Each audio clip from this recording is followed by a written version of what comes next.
É Tudo Verdade 2020. Os melhores documentários do Brasil e do mundo em mostras competitivas e programas especiais.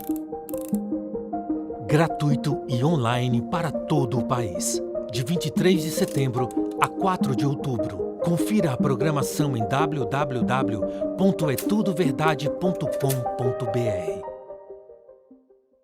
Bom, boa tarde, bem-vindos e bem-vindas a todos e a todas que estão nos acompanhando hoje nessa atividade que faz parte do Festival É Tudo Verdade, em parceria com o Sesc São Paulo.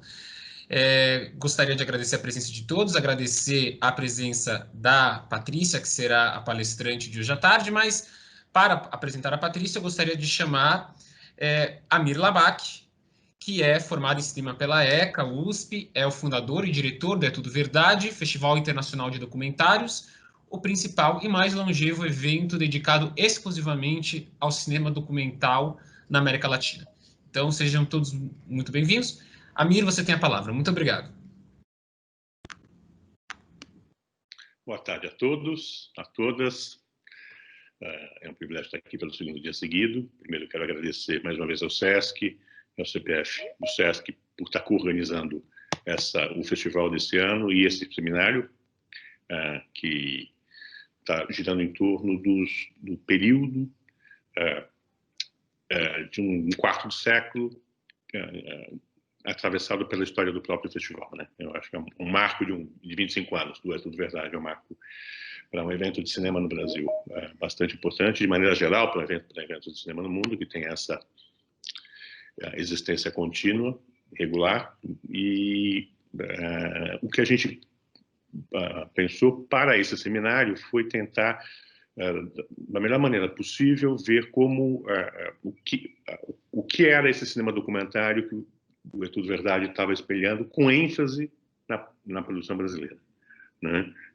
Como vocês sabem, a parte mais importante do É Tudo Verdade, desde a primeira edição, é a competição brasileira, a gente está lançando a mais nova safra de filmes brasileiros, e isso me pareceu que era importante a gente aproveitar essa marca dos 5 anos para a gente refletir especificamente sobre isso nesse seminário, nas principais mesas. Daí o convite ontem para o Carlos Nader, que por 3 vezes venceu o festival, para conversar com a gente. Daí o convite ontem para o Sérgio Riso, que é membro do Comitê de Seleção de Longas-Metragens, para conversar com a gente especificamente sobre o documentário brasileiro contemporâneo, como espelhado pela Tudo Verdade.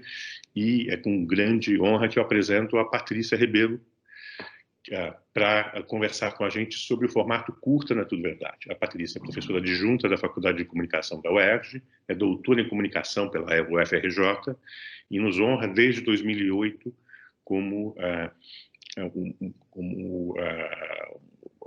cumprindo dupla tarefa, inclusive, porque ela não só participa do Comitê de Seleção de curtas internacionais, como também de curtas-metragens brasileiros.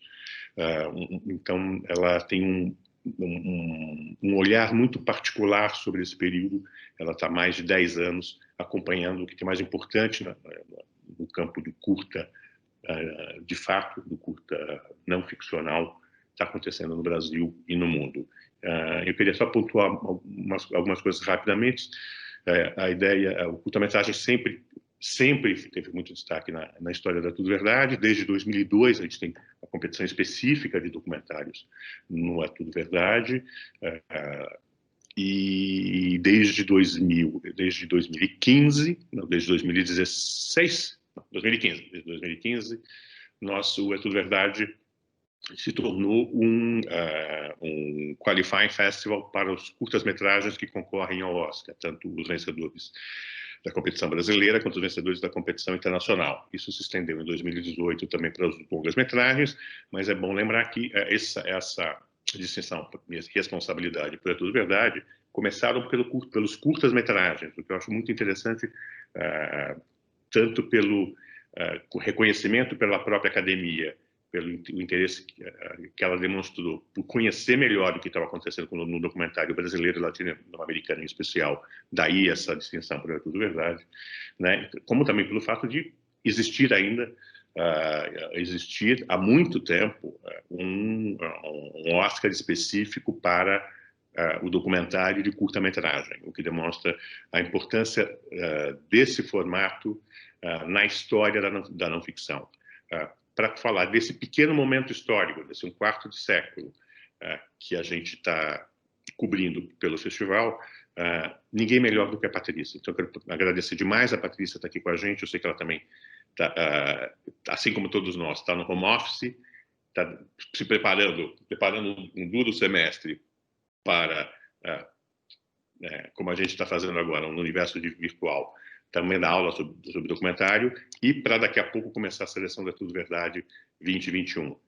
Fica só o convite para todos. A gente tem às 5 horas a última mesa encerrando esse seminário, discutindo o Homem da Câmera do Dziga Vertov. E o festival começa online no dia 23 de setembro, na semana que vem, na quarta-feira, de manhã, com a Conferência Internacional do Documentário, e à noite com a projeção às 8h30, para convidados no drive-in e para todo mundo aqui na tela, online, do último filme, o mais recente filme, do mestre chileno Patrício Guzmán, A Cordilheira dos Sonhos, premiado em Cannes no ano passado. Patrícia, boa palestra, muito obrigado. Vou ficar aqui te ouvindo, muito ansioso. Até mais. Bom, muito obrigada, Amir. É maravilhoso estar aqui falando sobre esse trabalho de 10 anos no É Tudo Verdade, mais de 10 anos no É Tudo Verdade. Assim, muito obrigada a todo mundo que está aqui presente hoje. Particularmente, né, o Amir me apresentou e eu sempre gosto de complementar essa apresentação, né, comentando o que eu falo sempre com alunos, com os meus alunos, né, que eu sou, além de, enfim, ser professora da UERJ, doutora, e pesquisar o documentário há mais de 20 anos, né, a minha relação com o documentário passa necessariamente por ele ter me salvado de ser uma pessoa de quem eu não gostaria de ser nem um pouco, né? Eu acho que, assim, a ideia de ser atravessada por esses filmes e assistir esses filmes me faz gostar mais de mim do que eu sou hoje. Eu acho que, assim, eu não poderia, de forma alguma, ser a pessoa que eu sou hoje sem ter passado por essa história, né? Então, agradecer mais do que nunca ao Amir por esse convite que se repete desde 2008, né? E agradecer o privilégio, a confiança, sempre a disponibilidade constante, né? A interlocução sempre constante que a gente tem. Agradecer aos colegas da Comitê de Seleção de Curtas, Ana Paula, a Bia, o Luiz Felipe, a Neuza, o Orlando, o Sérgio, porque a seleção a gente não faz sozinha, né? É um trabalho de grupo, a gente vê todo mundo, muita coisa, né? Como eu vou falar um pouco mais adiante. E a gente não, se não fosse o trabalho em grupo, essa equipe, a gente não conseguiria apresentar sempre maravilhosas. Agradecer especialmente os realizadores que me permitiram passar pequenos trechos dos seus filmes, né? Que são filmes que, de certa maneira, também me atravessam, né? São filmes que me ajudam a pensar minha própria história, não é tudo verdade, me ajudam a pensar, como o Amir comentou, essa transformação, ou então essa leitura que a gente tem do que aconteceu no curta-metragem ao longo desses 10 anos do contexto do Festival É Tudo Verdade, né? Agradecer também o pessoal do Microsoft Teams e do Sesc, e aí vou falar basicamente o que eu vou conversar com vocês hoje, né?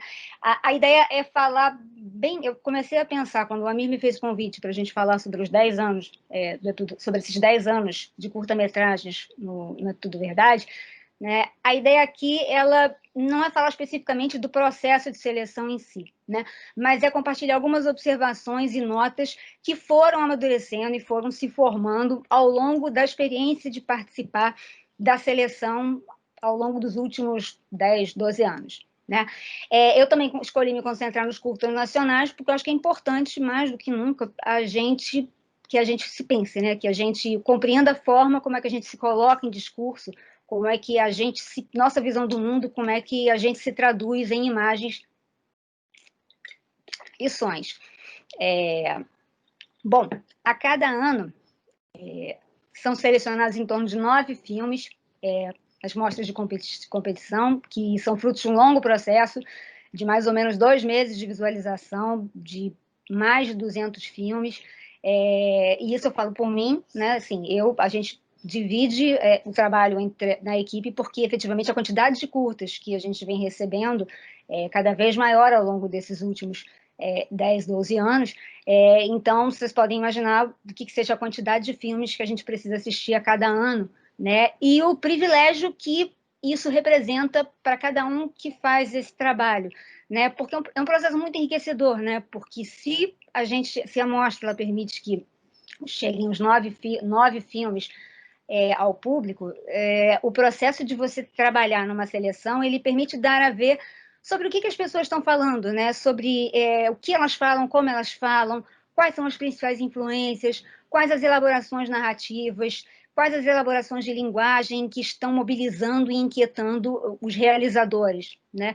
Ou então, cada vez mais, eu me dou conta, quando eu penso nos filmes curta-metragens, né? E no momento em que a gente vive na história do mundo, se realizadores ou todos nós que em algum momento pegamos o nosso celular para filmar alguma coisa e contar alguma história, né? Eu acho que assim, para mim é muito especial para mim pensar que me dado um privilégio de, em meio a uma sociedade que cada vez mais se dá a ver, se dá a conhecer e falar sobre si a partir das imagens, como é que esses discursos começam a se organizar, né? E a ideia o privilégio de participar da seleção é um pouco isso, né? Como o Amir comentou, né?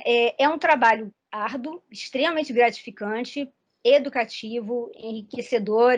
Eu me sinto uma pessoa muito melhor a cada ano. E, acima de tudo, um exercício que me permite, né? E eu acho que permite a cada um de nós, eu acho que a ideia de um festival, né? Por que é importante a gente ter festivais, por que são importantes os festivais, né? Porque eu acho que, acima de tudo, né, é um exercício do olhar que permite aguçar e alargar o olhar ao mesmo tempo em que permite a gente ficar atenta para pequenos detalhes de uma cena, de uma imagem, que se não fossem esses filmes, talvez a gente não iria parar para pensar, né? Parar sobre as imagens, né? Fazer com que a gente se detenha sobre os diferentes possíveis, né? Eu acho que esse é um dos melhores presentes, né? Que assistir aos documentários e participar do festival e ter a possibilidade, né, de olhar para esses filmes, eu acho que isso é o melhor que traz para mim, né? Eu não vou falar diretamente dos 10 anos de Tudo Ver, não vou falar direto, não vou contar a história da mostra do curta-metragem desde o começo, porque ia ficar um pouco longo demais e acho que não fugiria um pouco ao nosso objetivo, né? Então, eu vou falar rapidamente sobre, enfim, quando começou a mostra, Não é Tudo Verdade, e na segunda parte eu vou destacar alguns pontos, algumas características de alguns filmes e apresentar para vocês trechos de alguns filmes que eu acho que sinalizam um pouco a forma como a gente cada vez mais se pensa e cada vez mais a gente se elabora enquanto sujeito, enquanto parte de um grupo, então, enquanto parte de uma história, né? Bom, como o Amir falou, a mostra começou em 2002, na 7ª edição, isso era a 7ª edição do Festival É Tudo Verdade, né? E eu acho legal, eu gosto muito de parar para pensar nesse momento em que o curta surgiu, né? Porque foi um ano que ele foi um ano bem legal, foi um ano muito especial, né? E muito importante no Festival É Tudo Verdade para uma retomada da história do documentário brasileiro, né? Foi o ano em que se celebrou a produção dos cineastas na televisão, o que em si já estava falando, né, de uma relação de interdisciplinaridade, né, essa relação de TV e cinema.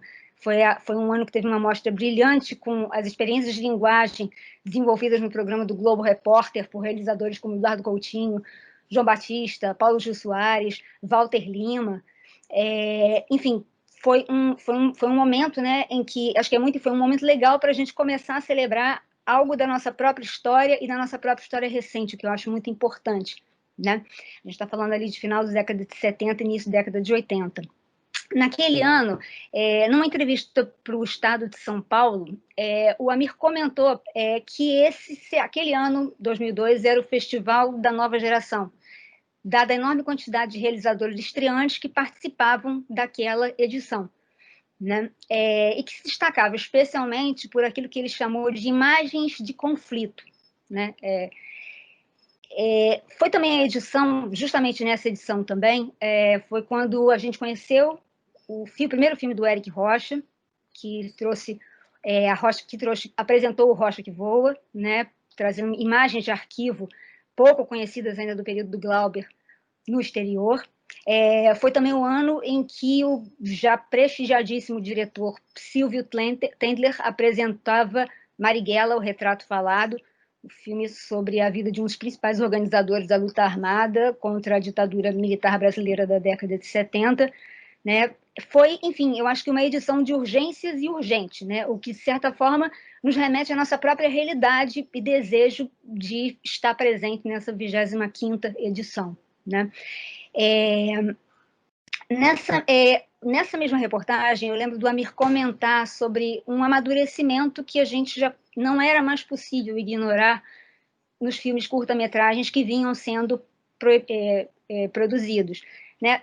Hoje, nem parece tanta surpresa quando a gente olha para trás, então, e se dá conta que o primeiro filme que venceu a competição de curta-metragens, que recebeu uma premiação, não é tudo verdade, em curta-metragens, foi o Casa de Cachorro, do Thiago Vilas Boas, que era, primeiro, ele era um curta que ele não era idealizado por alguém que já fazia cinema, né? Era um curta de alguém que estava começando a dar os seus primeiros passos do cinema, estava ensaiando uma linguagem com um curta-metragem.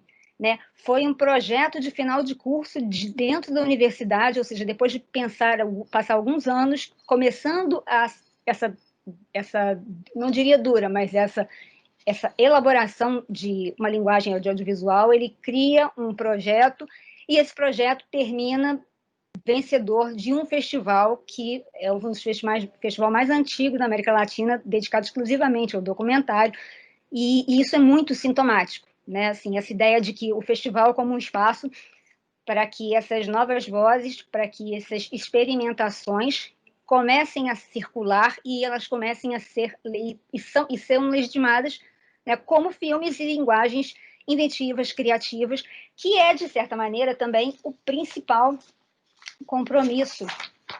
Eu acho que assim, é um dos principais compromissos, né, de uma mostra de curta-metragens ou de uma mostra de filmes num festival, né?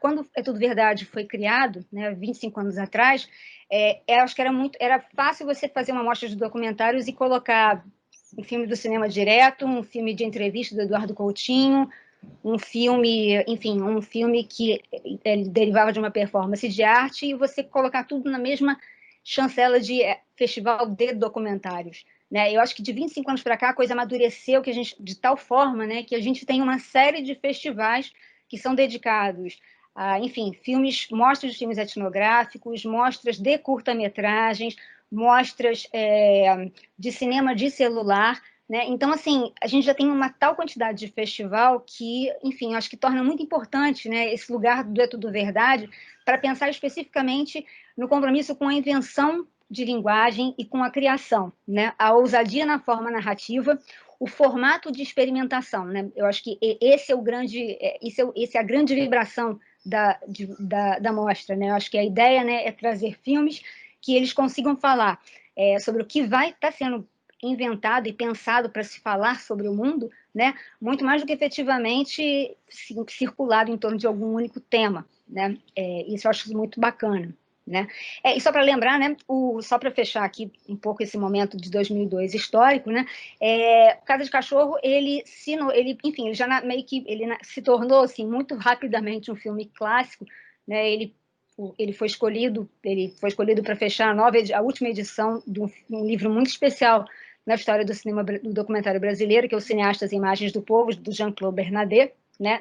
Ele teve uma primeira edição no começo da década de 80, celebrando os filmes que reinventavam a linguagem, né, no documentário brasileiro, e nessa reedição ele abriu espaço para 2 filmes, enfim, o primeiro não deu tempo de entrar na primeira edição, que foi o filme do Coutinho, e o segundo, o Casa de Cachorro. Né? E eu acho muito, mas muito, assim, sintomático, né? Eu acho muito... não dá para a gente, quando um filme feito por um estudante, em final de curso, ele é reconhecido, né? E ele chama atenção pela forma como ele se propõe a olhar para o mundo, eu acho que é um negócio que, não, a gente tem que parar para olhar, enfim, comemorar e celebrar, né? Bom, naquele momento, ainda em 2002, né, logo no começo, o festival participavam da mostra do festival filmes do Rio de Janeiro, de São Paulo e de Minas Gerais, grosso modo, né? Não por nenhuma, não por coincidência, né? 3 grandes estados onde você tinha o estímulo à produção, fomento e editais, você tinha, havia ainda essa, havia ainda essa possibilidade, né, ainda desses 3 grandes estados, né, um panorama que, se ele não desapareceu, ele agora já permite, né, ao longo desses 10 últimos anos, né, não apenas a gente mostra filmes de Rio, São Paulo e Minas, mas do Goiás, Paraná, Pernambuco, Brasília, Ceará, Espírito Santo, Pará, Bahia, Mato Grosso do Sul, Alagoas e Paraíba, né? Então, assim, eu acho muito interessante, né, pensar como é que o Brasil, né, foi se criando, se editando enquanto dono de uma linguagem, né, enquanto produtor de uma linguagem do audiovisual, né? E é muito gratificante, né, perceber que não mais, né, ao longo do tempo, não eram mais filmes feitos em lugares onde você já tinha reconhecido uma espécie de, que poderia ser, não uma escola de cinema, mas você tinha em Rio de Janeiro e São Paulo universidades de cinema, faculdades, havia já uma cultura de cinemateca, e é muito bom quando a gente começa a perceber que isso vai se expandindo, né, para outros lugares, né, para outras áreas, como é que a gente começa a perceber que, enfim, o cinema é alguma coisa que começa a circular mais e ele começa a se tornar uma linguagem comum, né? Talvez a gente... Eu vou até falar mais tarde de um professor da Universidade de Paris III chamado Roger Rodin, né, que ele fala um pouco dessa ideia da vida se tornando meio cinematográfica, né? A gente não consegue mais a gente, de repente, quando se dá conta, né, a gente não se elabora mais sem essas imagens que nos permeiam e nos atravessam nesses filmes. E é muito gratificante você perceber que cada vez vem filmes de lugares os mais diferentes e os mais inesperados possíveis, né? Essa, para mim, foi uma definição que ela já começou a me chamar muita atenção, especialmente a partir de 2010, 2011, né? Eu comecei em 2008 na mostra, mas era muito impressionante porque eu lembro que quando eu comecei a trabalhar com a mostra de curta-metragens, desde o início, o Amir me deu o privilégio, né, de participar das 2 mostras, né, a mostra internacional e a mostra nacional, né, e era muito curioso que, enfim, vocês também podem imaginar, pela proporção, a mostra internacional recebe filmes de várias partes do mundo, nacional apenas produções feitas no Brasil, que, enfim, está longe de ser um país pequeno, mas a proporção era sempre um pouco diferente, né? Agora, era muito interessante, né, porque no começo, né, eu tinha muita dificuldade para chegar a 9 filmes, ou então para determinar 9 filmes que representaria, de certa maneira, aquilo que está sendo produzido fora do país em termos de curta-metragem, né? E, curiosamente, ao longo do tempo, né, essas histórias, elas meio que essas histórias que iam sendo contadas sempre pelas mesmas pessoas que faziam, não o mesmo filme, mas já havia um certo histórico de você fazer bons filmes naqueles lugares, né? Assim, Polônia sempre mandou filmes muito legais, Inglaterra, enfim, Argentina, uma série de eu via realmente muitos filmes e era muito difícil chegar num ponto comum, ali, num consenso, né? Assim, quais desses vão ser. E, ao contrário, na Mostra Nacional, logo no começo, era bastante difícil chegar a 9 filmes, né? Você ainda não tinha naquele comecinho dos anos 2010, em que, enfim, o Brasil tinha acabado de passar, e isso é extremamente importante lembrar, né? A gente estava passando, 2010 meio que marca os 10 primeiros anos de um investimento em cinema, em audiovisual, que o Brasil tinha ficado muito órfão e carente nos anos 80 e 90, né? Então, naquele comecinho de 2000, né, no início ainda era eu ainda tinha certa dificuldade para a gente encontrar filmes brasileiros que a gente pudesse falar que estavam realmente ousando, se diversificando na produção, inventando a linguagem, né? O que é muito bacana é porque, depois de 12 anos fazendo a mostra, eu continuo fazendo a mostra nacional e internacional. Os filmes internacionais continuam sendo... A mostra nacional ela continua sendo um exercício maravilhoso, mas é muito curioso porque ela não mudou tanto quanto a mostra nacional nesses últimos 10 anos, né? Os filmes internacionais continuam legais, mas continuam legais. Os filmes da Polônia continuam legais, os filmes da Inglaterra continuam legais, enfim, os filmes da Argentina. Todavia, eu acho que assim, os lugares que a gente gostaria, né, de ver filmes, os lugares que a gente gostaria de ver as pessoas contando as suas histórias, como países, África, Sul da África, Malásia, né? Não que não hajam esses filmes, né? Mas eles não são tão recorrentes e tão frequentes. Então, é uma coisa que me preocupa um pouco, né, em termos de, enfim, história da nossa própria civilização das imagens, né? Eu, por um lado, fico muito feliz, porque se eu não tinha possibilidade de ter um filme de Mato Grosso, não é tudo verdade, há 10 anos atrás, eu continuo não tendo um filme da Malásia de alguém que está começando a fazer cinema, né? Então, começam a soar pequenos alarmes, né, de que mundo é esse que a gente está vivendo, né? Assim, essa celebração da tecnologia, do digital, ela vale para todo mundo? Até que ponto a gente pode estar falando efetivamente, né, de uma transformação generalizada, né? E esses anos me ensinaram bastante isso, né? De certa forma, quando eu olho para agora pensando especificamente nesses últimos 10 anos, né, é interessante pensar, né, por que os filmes melhoraram, né, tanto nesses últimos 10 anos, quando eu comentei agora com vocês, né? Os filmes não melhoram à toa, né?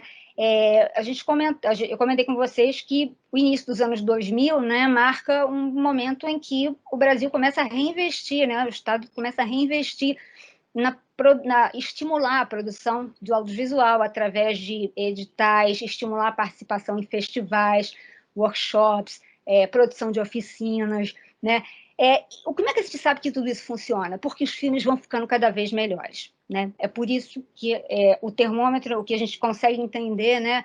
Por que funciona você estimular os filmes a circularem nos festivais? Por que funciona você, enfim, oferecer workshops, oferecer palestras, oferecer, enfim, fazer com que o audiovisual chegue nos lugares onde a gente não imaginava que ele pudesse chegar, ou então aonde não haveria perspectiva dele chegar?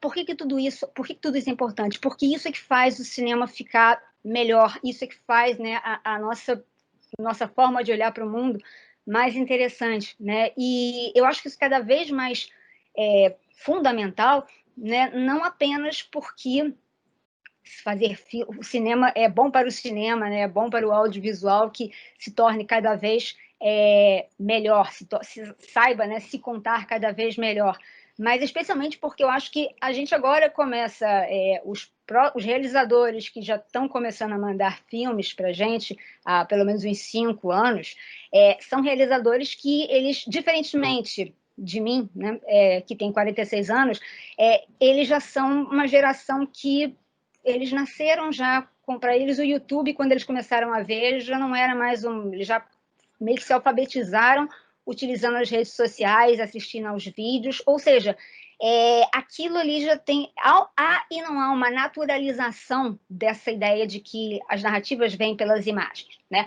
Há e não há uma...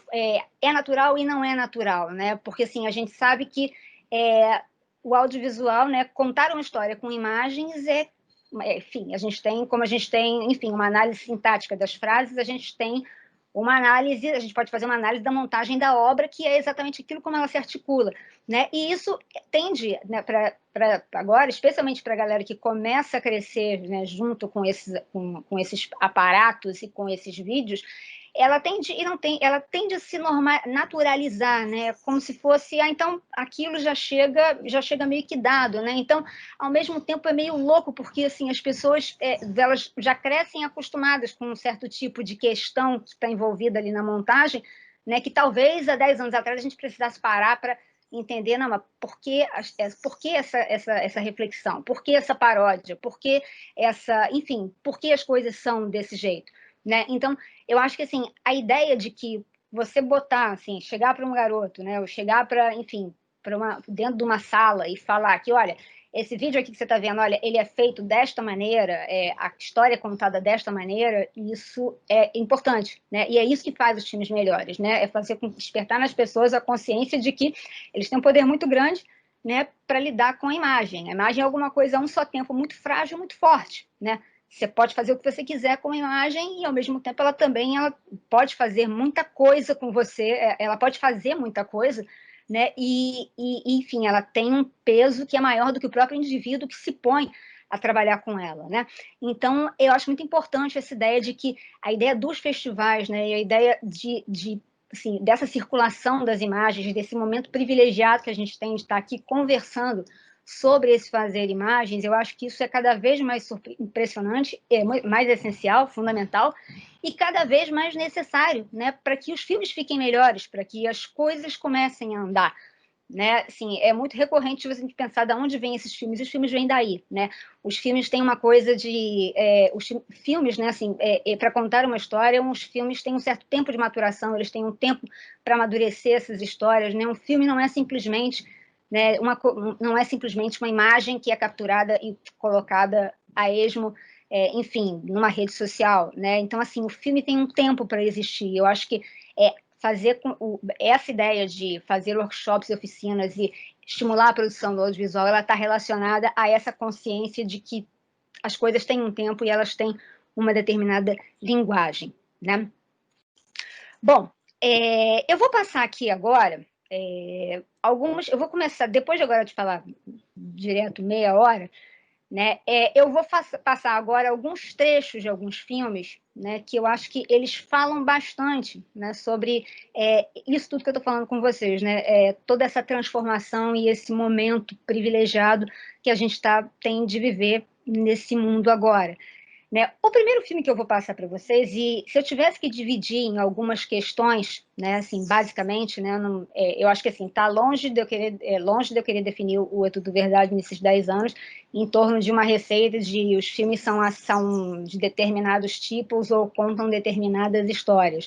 Mas alguns temas e algumas formas, elas são muito recorrentes, né, e eu acho que elas são um sintoma muito forte disso, né? Primeiro de tudo, eu acho que assim, sinalizar que isso é uma coisa que vale para todos os trechos de filmes que eu vou mostrar agora, e antes de tudo, perdão, porque eu vou fazer uma coisa que é extremamente chata, que é passar um trecho de um filme, né? Assim, cortar, interromper no meio, mas infelizmente não dá para a gente falar assim direto, para a gente passar os filmes todos e simplesmente, enfim, tentar para dar conta deles. Eu vou passar um trecho de cada um deles e a gente vai para a gente poder pensar algumas questões juntos, né? Eu acho que dos 4 filmes que eu escolhi passar aqui para vocês, eu acho que tem um sintoma que é geral de tudo isso, né? Que é uma espécie de a gente viver num momento, e isso parece uma palavra, um termo comum, mas é essa ideia de que a gente vive numa crise, a gente vive em meio a uma crise das imagens e com as imagens, né? Acho que assim acho que da mesma maneira que eu acho que da mesma maneira como o cinema clássico, se a gente tivesse que comparar um pouco, né, da mesma maneira como o cinema clássico, né, ele tem uma ruptura que permite o surgimento do cinema moderno, também era sinônimo de uma crise, né, assim, quando o cinema se tornou moderno, grosso modo, resumidamente falando, né, uma das ideias pelas quais surgem os filmes que são sinalizados especialmente ali pelos filmes do neorrealismo e da Nouvelle Vague, eles surgem especificamente de um momento de crise nas imagens, né? Foi a abertura dos campos da Segunda Guerra Mundial, uma série de novas imagens, né? E especificamente a ideia de que não dá mais para confiar nas imagens simplesmente por aquilo que elas falam, né? A gente tem que começar a pensar nessas construções. Né? Tudo isso que chega a nós é uma construção, né? Então acho que assim, esse momento, a gente vive um momento de certa maneira parecido, né, com esse ali que aconteceu em meados dos anos 40 e 50, que foi a ruptura do cinema clássico para o cinema moderno, né? Não à toa, né, os grandes filmes do cinema moderno, né, são filmes que especificamente se dobram, né, sobre essas crises, né, sobre essas imagens que a gente não imaginava que existisse ou que a gente não estava acostumado a ver, né? Eu acho que atualmente, né, especialmente à luz de, enfim, de toda essa discussão de fake news e você precisa verificar as fontes das suas mensagens, não, você não pode ter nada gratuito, né? Você tem que se preocupar, né? Toda essa campanha de fazer com que a gente se conscientize da mensagem que a gente está passando adiante, fazer com que a gente questione aquilo que a gente está vendo, né? Eu acho que tudo isso também é um sintoma bom, né? De uma crise que a gente tem com uma forma de consumir as imagens,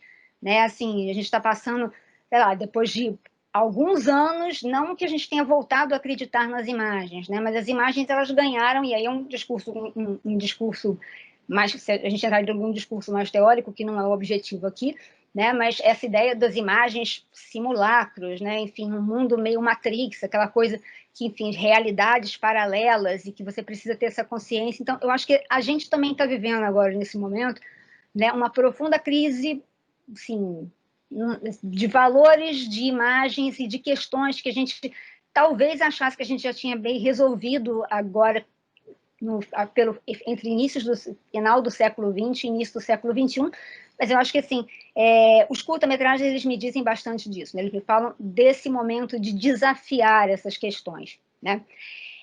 O primeiro filme que eu vou passar para vocês é um trechinho de um filme que, particularmente, ele tem um valor extremamente grande para mim, porque é um filme que eu conheci esse filme na competição de 2010. Ele se chama, na competição nacional de 2010, ele se chama Acontecências. É um filme dirigido pela Alice Vilela e o Hidalgo Romero. É um filme iniciante, né? E as questões, e eu me toquei muito, né? Eu acho que esse filme ele é muito simbólico para mim, porque ele é de 2010 e porque a gente está se propondo a falar dos 10 anos de É Tudo Verdade. Então, ali, né, assim, esse filme, ele não faz uma ruptura com tudo que veio antes, porque, enfim, antes disso eu também já vi filmes que desafiavam um pouco as convenções da linguagem, né?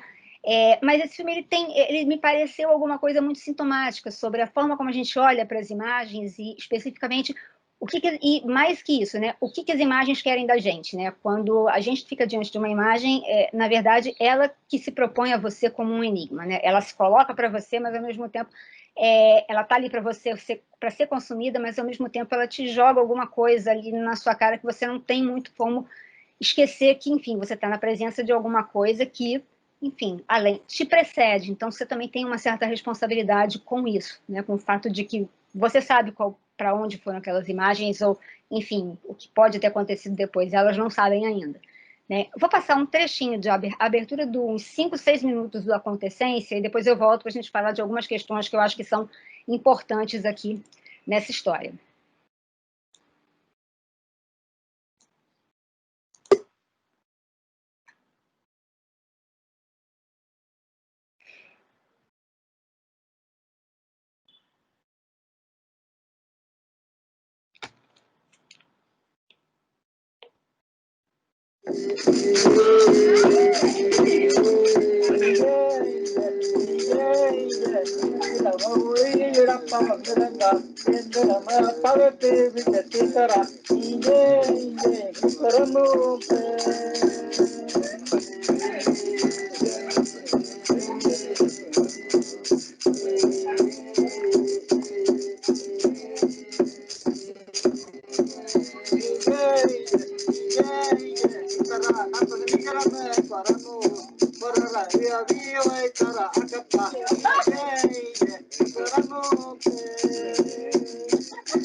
A Pebu foi o primeiro a me receber quando cheguei na aldeia dos Assurini do Xingu em setembro de 2007. Eu iria permanecer por longos 2 meses. Os Assurini são um grupo indígena que vive no rio Xingu, no Pará. Eles foram contatados em 1971. São mais de 30 anos de convívio intenso com os brancos. Dá para imaginar o quanto as coisas mudaram. Eles formam um grupo pequeno, de mais ou menos 140 pessoas.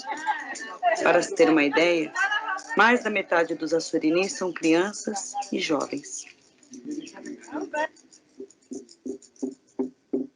Viajei para a aldeia para fazer uma pesquisa sobre rituais indígenas. O que mais me interessava eram os cantos e as danças nos rituais. Cantar e dançar são coisas que nos aproximam. No fundo, eu não sabia muito bem o que encontrar. Esperava apenas que algum ritual fosse realizado. Levei uma câmera filmadora para registrar em detalhes o que eu iria observar em campo. Mas eu também levei a câmera porque eu acreditava que ela poderia me inspirar na investigação de uma questão importante, ainda nebulosa na pesquisa. Os caminhos possíveis entre a arte e a antropologia.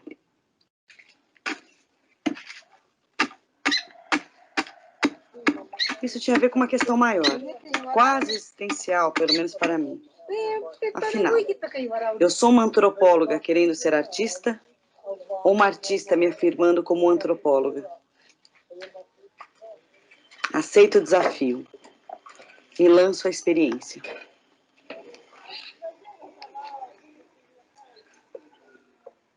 Meses mais tarde, na ilha de edição, me deparei com um material diferente do que eu esperava. Foi um trabalho bem difícil. Em alguns momentos, frustrante. O novato agora só quer virar Icaraí mesmo. O que vai acontecer se todo mundo novo quiser virar Icaraí? Não sei, só para eles que vai acontecer. Eles falam que Icaraí é mais melhor do que a nossa cultura. Tu acha isso? Assistindo às entrevistas, me sentia constrangida. Eu perguntava aquilo que eu queria ouvir.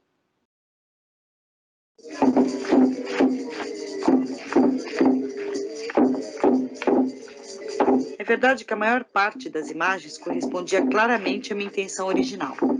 Contar como era o ritual. Mas contar o ritual como? A chance de ficar um filme descritivo e talvez até monótono era grande. Esse ritual, por exemplo, traz o espírito à pecuária. É através dele que os índios conseguem a substância vital para a cura e fortalecimento das crianças.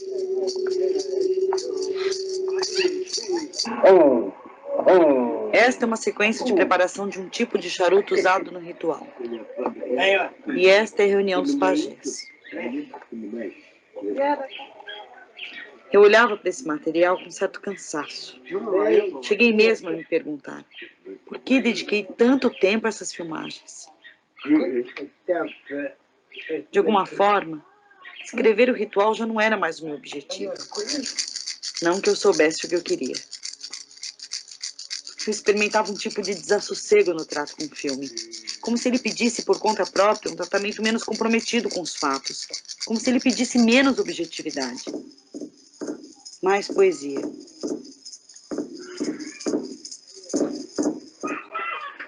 Após algumas tentativas frustradas, eu não conseguia achar um caminho para a montagem.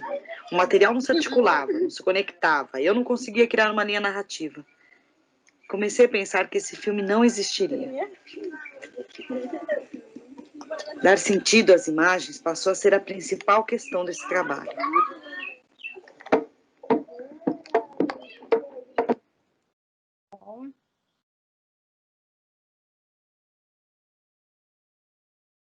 Bom, me desculpe, gente, interromper aqui nesse momento, né? O filme, falei para vocês, é de 2010, passou na competição em 2010, e ele traz para mim alguns elementos que começam a sinalizar um pouco a forma como os curta-metragens vêm aparecendo com grande força nesses últimos 10 anos, né? É claro que não é nesse momento, né, que a reflexividade começa a aparecer nesses filmes, né? Quem tem um texto belíssimo escrito sobre isso é o professor e pesquisador João Luiz Vieira, que fala sobre a reflexividade como uma das principais características do momento de fortalecimento da produção de curta-metragens ali já pelos anos 80, onde ele vai trabalhar com noções de paródia, críticas sociais, né? É um texto super bonito chamado A Reflexividade na Tela, que é de 1994, em que ele faz uma reflexão, um balanço sobre essa produção,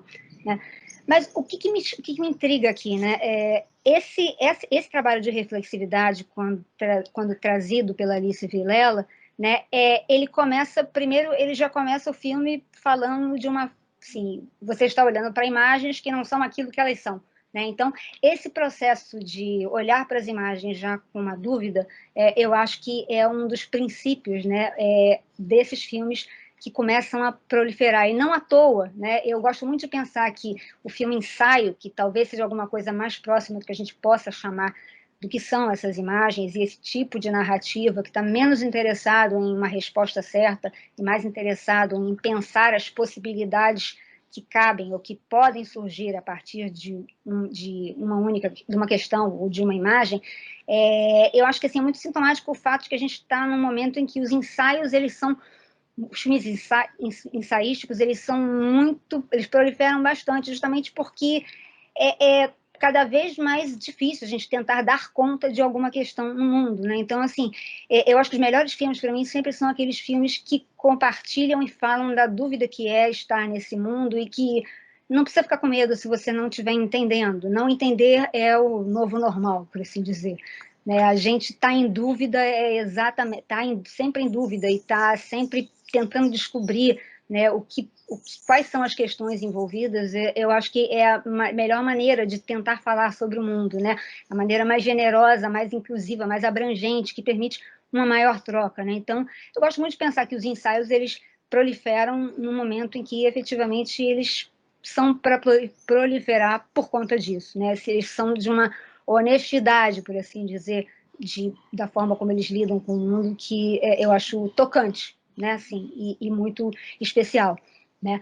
Uma segunda questão do arquivo, que eu acho que está muito presente aqui nesse filme, né? E que é uma noção, também não vou me aprofundar, o Jacques Derrida tem um livro muito bonito chamado Mal de Arquivo, né, em que ele vai trabalhar justamente essa noção de arquivo como alguma coisa que, enfim, ela não está dada e congelada ali naquele passado, mas ela é alguma coisa que, enfim, ela é flexionada e tensionada por uma série de questões, né? E o Derrida fala um troço super bonito, né, sobre esse filme, sobre os filmes, enfim, sobre o arquivo, né, que ele lembra que o arquivo não é questão de passado, é de futuro, né? Então, especificamente isso, né? Quando a gente olha para essas imagens, né? Quando a gente vê o filme que se tornou possível apenas porque as imagens que foram feitas para dar algum sentido não estavam funcionando como eram para funcionar, né? Como elas esperneavam e saíam, se rebelavam a se colocar dentro de uma narrativa, né? Como isso tornou o filme possível, né? E criou e o filme só pôde ser criado a partir de uma nova redescoberta dessas imagens, né? Eu acho que é muito legal, e isso, eu gosto muito da ideia do Derrida, que fala dessa história do arquivo como futuro, né? O arquivo não é alguma coisa para você guardar e olhar para o que passou, mas o arquivo vai te ajudar a pensar o porvir, né? Aquilo que está por vir, né? Aquilo que está angustiando você agora, né? Eu lembro quando eu assisti esse filme em 2000 finalzinho de 2009, início de 2010, né? Eu lembro que eu vou ler um pequeno trechinho só do que eu escrevi sobre esse filme, né? Que foi mais ou menos o meu sentimento na época, né? A tensão entre as duas histórias, em busca de consenso, a que estaria escondida nas imagens e aquela que começa a ser tecida na montagem, é o centro nervoso de acontecências. A crise que ela instala na diretora, a ruptura que ela produz no universo daquela jovem, é o que há de mais poderoso, trágico e transcendental na imagem. A decisão de fazer disso um filme, o reconhecimento da relação complexa entre o homem e os meios que ele utiliza para capturar e decifrar o mundo onde existe, e uma certa urgência em relativizar nossa relação de confiança com ela. A Acontecência traz para o centro da narrativa os processos que atravessam a construção dramática do próprio cinema, seja esse o ato de organizar imagens e sons ou aquele de animar e dar sentido a uma história. Esse documentário se singulariza por fazer de imagens capturadas sobre o real a porta de entrada para um processo de pensamento, para uma diferente experiência de cinema. Né? As imagens que não estão ali para construir o filme, mas para abrir o filme para as possibilidades que existem a partir dela e através delas. Né? Então, eu acho que esse momento, né, em que essas imagens surgem, né, ele marca um momento também que o material de arquivo, né, começa a ser uma presença muito forte nos filmes que a gente recebe, nos filmes que fazem parte desses 10 anos da mostra. Né? E o arquivo sempre nessa potência de fazer pensar, né? Essa ideia de olhar e tensionar questões. Né? Um outro filme que ele aparentemente ele vai parecer de imediato a vocês alguma coisa muito parecida, mas com essa própria narrativa, né? E agora a gente vai falar mais de um certo tipo de linguagem, é o filme que eu vou passar agora, nesse momento, para vocês, que é um filme que passou na competição em 2016, que é um filme passou na competição em 2016 chamado Abissal, do Arthur Leite. Né? E eu vou trazer um pedacinho dele e aí a gente vai conversar também, vou passar algumas imagens e aí tem algumas outras questões que também acho que falam bastante sobre esse momento. Pronto. Eu nunca conheci o meu avô, pai da minha mãe. Não sei se ele ainda é vivo. Ele conheceu minha avó numa viagem a Fortaleza após se separar de sua primeira esposa. Mas há 40 anos, ninguém da minha família tem qualquer notícia dele. Esse era para ser um filme sobre o meu avô, Durval. Mas durante a montagem, percebi que esse documentário de busca revela muito mais sobre minha avó e eu mesmo, ao invés de me aprofundar na história daquele homem que poderia ter mudado minha vida. Desde criança, escuto minha avó, Rosa, falar sobre o vovô. Dava para perceber o quanto ela gostava dele. Ainda gosta. E ao mesmo tempo se faz presente também a mágoa. É como se décadas depois de terem vivido juntos e dado à luz uma filha, a vovó ainda não soubesse se o ama ou odeia. Minha mãe, Alba, nunca falou do meu avô por iniciativa própria. Nunca. A não ser quando eu perguntava. Mas ela sempre respondia de mau jeito. Ela tinha 7 anos quando o viu pela última vez. Eu tenho muitas memórias dessa idade. Foi nela que comecei a pensar por que Durval não fazia mais parte da nossa vida. À medida que fui tentando me aprofundar nessa história, minha avó cada vez mais se atrapalhava, desconversava, ficava nervosa. Os detalhes não batiam. A vovó sempre me foi um misto de segurança, fragilidade e surpresa. Mas foi há pouco tempo que comecei a perceber que não era apenas meu avô que eu não conhecia, mas essa mulher que sempre esteve ao meu lado. Minha própria avó também se tornou uma desconhecida. Até que um dia, do nada, a vovó me ligou. Ela mesma perguntou se eu ainda queria saber da vida dela e do vovô lá em Belém do Pará. Ela aceitou me contar tudo, ou quase tudo, nessa entrevista. Descobri que minha avó foi uma excelente atriz durante praticamente minha vida inteira. Mas justo na semana das gravações, ela não soube atuar. A vovó se atrapalhava, se confundia, começava histórias e não terminava. Dizia que não queria mais falar. E ficou claro que ainda havia muito mais a ser dito. Eu saí fugida de Fortaleza com ele, com esse Durval, de avião, para São Luís, para Belém do Pará. Porque depois de São Luís foi que eu fui para Belém do Pará, e daí de Belém do Pará só Deus sabe. Ele foi para Mato Grosso, ele foi para, não sei se foi Goiás ou Goiânia, não sei.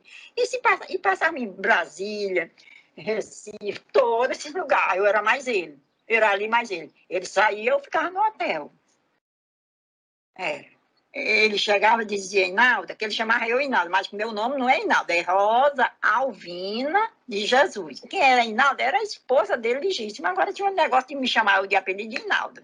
Mas só que nos meus papéis não era, não botava, só teve uma falhazinha aí, umas coisas que botou a Inalda Carvalho, mas eu digo, esse negócio, não sei. Mas eu, como era vivo, e eu sabia que eu não era traficante do meu nome, coisa meu nome, não, Rosa Alvina de Jesus, Rosa Alvina de Jesus. Eu vivi com ele 7 anos. Ele gostava muito de jogar dominó, jogar no salão, e eu ia ver lá os navios chegar, as coisas, tudo, mais as meninas, que eu era novinha. O vovô era representante de uma indústria farmacêutica. Era parte de seu trabalho viajar por todo o país. Durante anos, minha avó acompanhou o vovô em suas viagens. Mas com o nascimento da minha mãe, elas acabaram de vez. Minha avó disse que já estava cansada mesmo, que queria ficar em casa. Mas o que ela não esperava era que, com o passar dos anos, a presença do vovô em sua casa seria cada vez mais distante. O dinheiro que ele mandava, quando estava fora, era mais presente que ele mesmo. Até que minha avó descobriu o motivo real de sua ausência. Eu recebi, foi carta dela na minha cara, na casinha que eu morava em Belém. Chegou o carteiro com 2 cartas. Eu recebi e disse assim, vi 2 cartas. Que quando eu tomei um susto, que eu li assim, Iva Almeida Bardiga, Duval Durão de Carvalho. Tá bom, né? Tá. Ele chegou de viagem, aí deixei ele bem tarde, foi para Alba, minha filha, tal, abraçou ela, beijou, e tal, e eu assim meio desconfiada, sério, né? E aí eu fui e disse, Duval, tem uma notícia aqui para você. Aliás, não são boas 2, não, mas uma não é muito boa.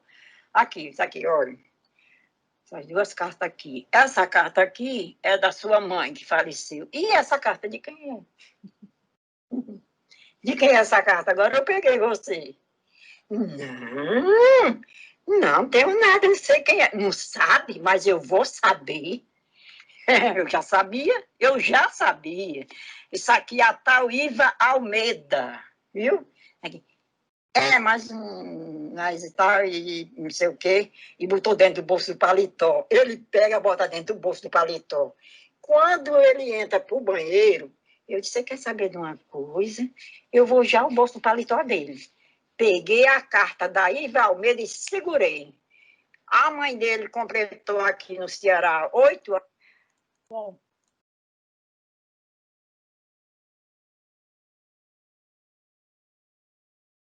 Perdão, gente.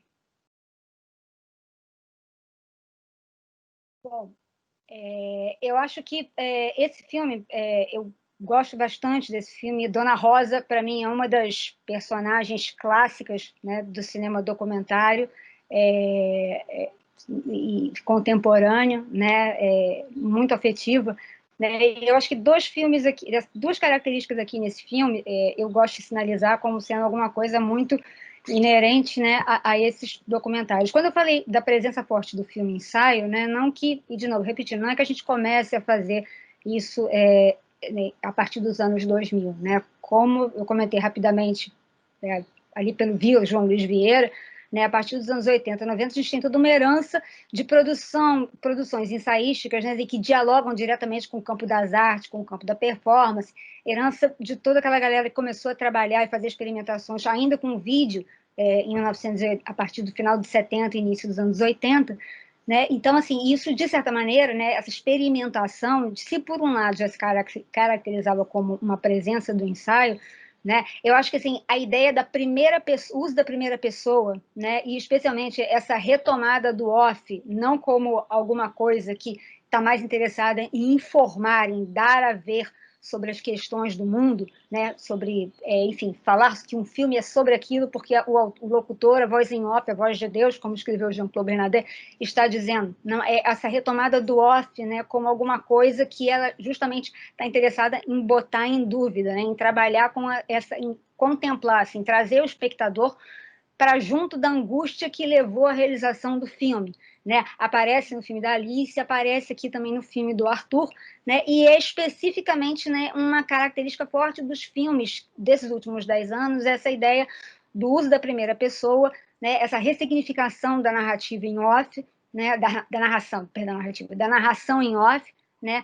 Que não está interessada em dar a ver, como se fosse uma reportagem jornalística, né? Que não está interessada em resolver aquelas imagens, está interessada mais em fazer pensar sobre elas, né?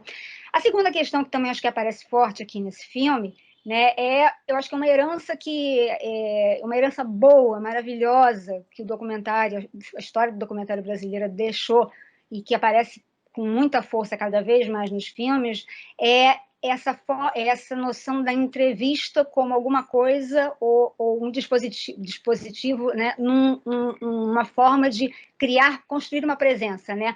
A entrevista como um dispositivo de produção de performance, né? E eu nunca vou me cansar de deixar de pensar que os filmes do Eduardo Coutinho, né, eles ajudaram bastante, né, a popularizar essa noção de que a entrevista não é apenas, né, assim, eu não estou falando que eu vou usar entrevista porque vai ser, enfim, um testemunho, assim, essa pessoa vai, porque ela está falando ou porque ela conta a história dela, eu vou acreditar, né? O Coutinho gostava de fazer entrevistas porque ele gostava de pessoas que contavam boas histórias, né? Cansei de escutar dele ele falar, mas não me interessa se aconteceu ou não, né? Se a história está bem contada, ela se tornou verdade para aquela pessoa ao longo do tempo, né? E é isso que vale, né? Essa beleza dessa realidade mágica, né? Assim, que a gente constrói, né? Que a maneira e que não está especificamente relacionada à noção de mentira, né? É a forma como a gente lembra, como aquilo permanece na gente, né? Isso vale desde contar a história da sua vida, né, como faz Dona Rosa maravilhosamente bem e de uma forma irônica, inteligente, sagaz, né, tentando tecer os fios, né, de acontecimentos e como é claro que ela não sabe, ela só foi descobrindo como as coisas foram acontecendo ao longo dos acontecimentos, né, mas olhando de trás, né, foi preciso tecer aqueles fiapos de história para conseguir criar uma memória, né? Uma história que fizesse sentido para quem está escutando, né? E ela o faz maravilhosamente bem ali para o Arthur, né? Ela está colocando ali tecendo aquelas pequenas memórias, né? E essa é uma entrevista que eu acho que é muito herança do cinema que o Coutinho deixou, né? Que não é entrevista que a pessoa vai dizer uma coisa que ela já está programada para dizer, mas é uma entrevista que ela é bonita porque ela se constrói ali, né? Ou então, ela levou muito tempo para ser construída, mas o que vale é aquele momento da fala, né? Pode ser que aquela fala ela aconteça ali naquele momento e ela não vai se repetir depois, não acontecia antes, nem vai se repetir depois. O filme tem momentos, enfim, o momento desse filme, que infelizmente não dá tempo de mostrar, né? Especificamente quando o Arthur chega no momento da conversa em que a fala, chegamos num ponto em que alguma coisa não pode mais ser falada, né? E essa é a beleza dessa entrevista, né? Essa é a beleza de você conseguir produzir uma performance do sujeito ali naquele momento, né? Então, uma outra característica dos filmes, né, que é cada vez mais recorrente, né, é justamente esse uso da entrevista não como alguma coisa não como, enfim, uma informação, como um dispositivo de informação, alguma coisa que vai dar conta de alguma história, né? Mas alguma coisa que vai produzir uma beleza, vai produzir uma emoção, vai produzir uma sensação, vai produzir uma experiência, né? Assim, esse momento, sabe, delicado, né? E o filme se tece bastante a partir dessas questões, né? Isso eu acho que é uma coisa muito forte e que está bastante sinalizada nesse filme, e ela retorna com muita frequência em vários filmes ao longo dos anos 2010, né? Uma outra questão que também aparece, que é importante a gente sinalizar aqui, né? Lembrando ainda, retomando um pouco essa coisa das imagens em conflito, que o Amir colocou muito sabiamente ali no começo dos anos 2000, né, pensar também uma das outras questões, e que ela fala, de certa maneira, diretamente ao documentário, né, é um pouco essa ideia da transição das imagens, as imagens analógicas para o digital, né? A ideia de você não vai, assim, definitivamente a gente não vai ter, né? Mas a realidade filmada que se captura sobre a imagem não é mais alguma coisa que a luz grava em placa no filme e é uma gravação do real tal e qual ele aparece ali na frente daquela câmera. Na verdade, a luz abre e o computador cria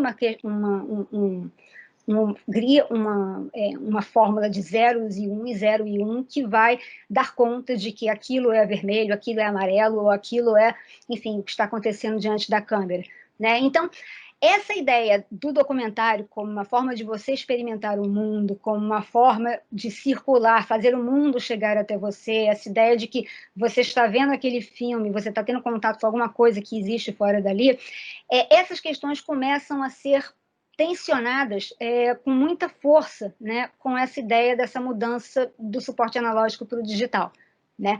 Para além de outras questões que a gente poderia falar, que, enfim, a forma como você filma, a forma como você se relaciona com o seu objeto, com a sua história, eu acho que, assim, aqui nesse momento, né, assim, o que me interessa pensar um pouco é essa ideia de que a gente está cada vez mais, né, falando de imagens que elas são mais criadas, mais inventadas, e isso eu estou falando desde, isso a gente está falando, eu estou falando agora desde o início de 2010, quando, enfim, bem antes de TikTok aparecer e esses aplicativos que fazem com que a gente crie uma outra imagem, né, e a gente já começa a existir ou atuar a partir de um personagem, né? Então, cada vez mais a gente está num mundo onde as imagens elas são manipuladas, elas são modificadas, elas são criadas sem nenhuma referência no mundo do nosso mundo, né? O mundo de quem está assistindo essas imagens, né? Então, esse tipo de questão, né, que ela, ao mesmo tempo que ela ajuda a você,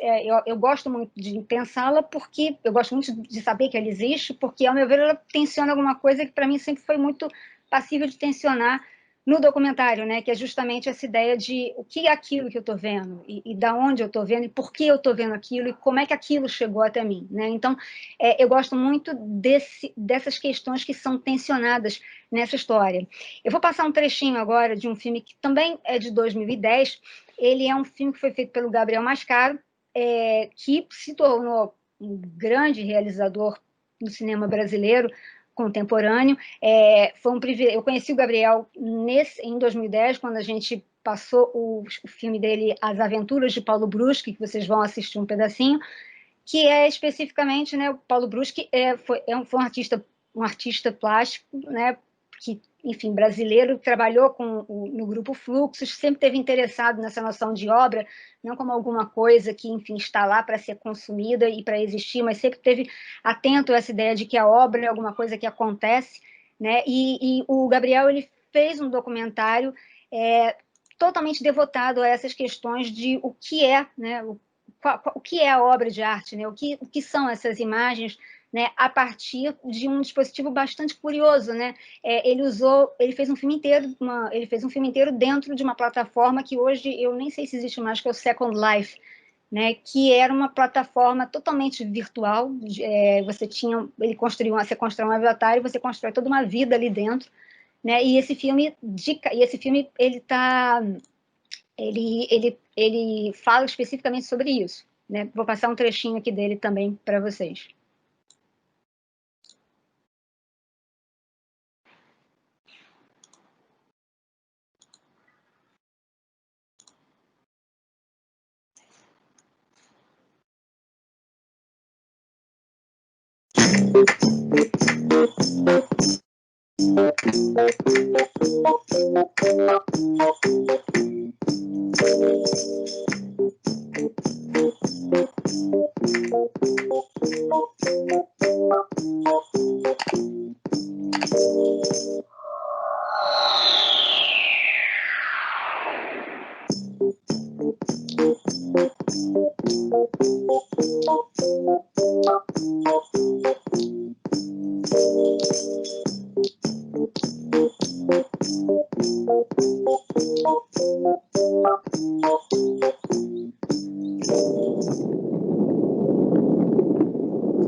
Tudo bem, camarada? Meu nome é Paulo Brusco. Acabei de entrar no Second Life.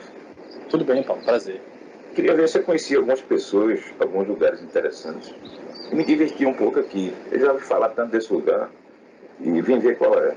Alguma sugestão? Tem muita coisa para fazer por aqui. Senta aí, tô dando uma relaxada. Tá, vou aceitar o convite para conversar um pouco.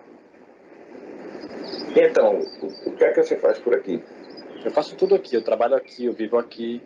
Faço tudo por aqui. Sim, você trabalha com quem? Eu era diretor de cinema. Cheguei a fazer alguns documentários, mas hoje eu faço filmagem caseira, por encomenda. Se chama Maquinima. São filmes feitos aqui dentro do Second Life. Eu filmo casamento no Second Life, festa de aniversário, videobook. Na verdade, eu faço muito vídeo sobre as pessoas que querem ter um registro nessa vida daqui. Incrível, deve ser fascinante fazer isso aqui. Só é divertido quando eu tenho a sorte de pegar pessoas legais. Mas quando não, é chato pra caralho. Que ótimo, rapaz. Eu vou te contratar para fazer um documentário sobre mim. Eu queria dedicar esse filme, essa experiência no Second Life, aos meus filhos, né, Raíza, Yuri e Igor, e aos meus 2 netinhos, Paulinho e Iguinho. Mas você quer que eu fique filmando você, faço pergunta, faço entrevista? Como é que você prefere? Tudo, tanto faz. Pode misturar tudo, né, para ver o que vai dar. Deixa eu me sentar aqui, peraí. Você faz o que mesmo? Eu sou inventor e faço arte. Então você é pintor? Não, já trabalhei com formas tradicionais, mas hoje eu trabalho com mídias contemporâneas. Como assim? Com filmes, com vários suportes, com eletrografia, com livros de artista, performance, poesia sonora e por aí vai. Mas isso dá dinheiro? Não, eu sempre tive uma forma paralela de ganhar dinheiro, sempre trabalhei para não depender das minhas ideias. Espera aí, deixa eu ajustar aqui um momento.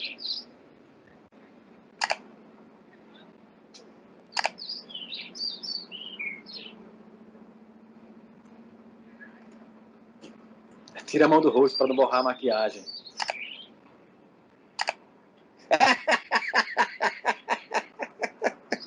Vai, pode falar. Eu sempre enfrentei, assim, dos meus próprios amigos, né? Eu chegar num nível da discussão que tinha que parar, porque eu ia perder os amigos, porque eles diziam que o que eu fazia não era arte, não era obra, porque para eles a obra tem que ser uma obra, uma pintura, uma coisa mais tradicional. Eu sempre acreditei e lutei pelas coisas que eu faço, sem uma preocupação de reconhecimento da crítica, da imprensa, né? E o que me fortalece é eu estar trabalhando sempre, né? Crítica de arte, para mim, é um táxi. Você entra, diz quanto tem e diz a carreira que você quer pagar. No dia que eu tiver autocensura, eu me mato. Vou conceber uma ideia dando a ela uma utilidade imediata. Desde cedo eu aprendi a me desvencilhar dessas coisas. E eu gosto de olhar para as coisas inúteis que não servem para nada. Me dá muita satisfação.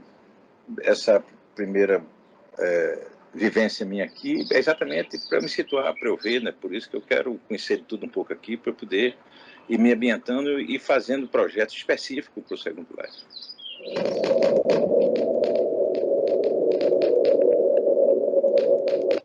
Bom, eu gosto muito desse filme do Gabriel Mascaro, né? Assim, não foi o primeiro filme de animação que a gente passou dentro do Verdade, né? Eu lembro que em 2008, quando eu entrei, assim, o desenho animado já era assim, o documentário e a animação, que já em si já problematiza bastante essa ideia de real. A gente passou em 2008 Dossiê Rebordosa, que era um filme justamente sobre a famosa personagem em quadrinho, né? E trazia justamente já essas questões, né? De, enfim, trabalhando com animação, em que limite, né? A gente está falando sobre um real e sobre uma possibilidade de real, né? Já que a animação é, enfim, o território do tudo possível, né? E eu acho que cada vez mais, né? Esses filmes fazem a gente pensar nesse paradigma, né? De que você está cada vez mais diante de imagens em que elas são e não são reais, são e não são referenciais ao mundo onde elas se encontram, né? Ou se elas são referenciais, elas são no sentido muito mais dialógico, complexo, enfim, polifacetado, né? O que é muito bom para o mundo, né? Que assim a gente cada vez mais entenda que ele não é Ele é muito mais do que aquilo que a gente está olhando para ele, né? Então, eu gosto muito desse momento desse filme, né? Eu gosto muito desse filme do Gabriel, né? Pela ousadia de justamente pensar, né? Colocar em questão essa ideia. E se eu fizesse um documentário todo dentro do computador, né? Seria ainda um documentário, né? Eu acho que isso explode um pouco essa noção simplista que ainda possa existir, né? De que o documentário eu sempre insisto quando eu falo sobre documentários, né? Que não é um cinema do real, né? Assim, não é um cinema que ele assim, e esse real ele cada vez é mais inventivo, ele é cada vez mais rico e, enfim, e cheio de diversas facetas, né? Nós mesmos estamos vivendo aqui dentro de 2020, né? A gente vive um real meio distópico, né? Alguma coisa que a gente nunca ia imaginar estar vivendo, um quadro que a gente nunca ia imaginar estar pensando, né? Assim, quem diria, né? Que depois de uma existência inteira olhando para as imagens, né? A gente tem aqui assim pensar que a nossa visão de mundo é a tela da nossa janela, né? Assim,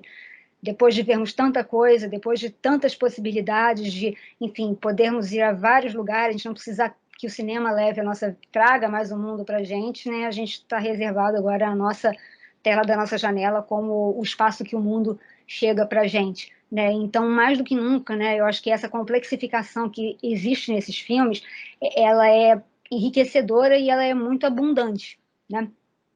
Eu vou mostrar um último filme aqui, para a gente depois ainda ter tempo, de, se vocês quiserem fazer algumas perguntas, que eu acho que ele fala de uma outra questão que, junto com essa ideia da proliferação da tecnologia e que permite que, enfim, o cinema seja feito, né, não mais por pessoas que, enfim, precisam comprar o equipamento ou são pessoas de cinema, né, eu acho que um desses momentos que não dá para a gente fugir mais, né, é a existência do celular na vida de todo mundo e a ideia de que o celular permite, né, que a gente filme a qualquer momento, né, não, diferentemente da ideia de que se tudo bem com as imagens do vídeo, tudo bem com a passagem ao digital, para fazer um filme era preciso você sair com uma câmera no momento em que a coisa acontece, né, agora é como se praticamente a gente existisse enquanto cineasta, né? Porque a gente tem a possibilidade de gravar em qualquer momento, porque a gente tem uma câmera com a gente todos os momentos, né? Então, eu acho que essa ideia está embutida junto nessa especificidade do celular e não é especificamente da tecnologia que permite a gente filmar, né? É especificamente do objeto, né? O celular ele faz com que a gente tenha sempre ao nosso alcance um dispositivo de registro, né? Então, a potência da gente da gente começar a criar com as imagens, ela é alguma coisa que atualmente todo mundo tem dentro do seu bolso, né? Se você for olhar o celular da pessoa de 80 anos, a pessoa de 10 anos tem um registro em imagens e que aquilo ali tem a potência de se transformar numa história e tem a potência de passar num festival, como foi o que aconteceu lindamente com esse filme que eu vou mostrar para vocês, que ele é de 2000 e...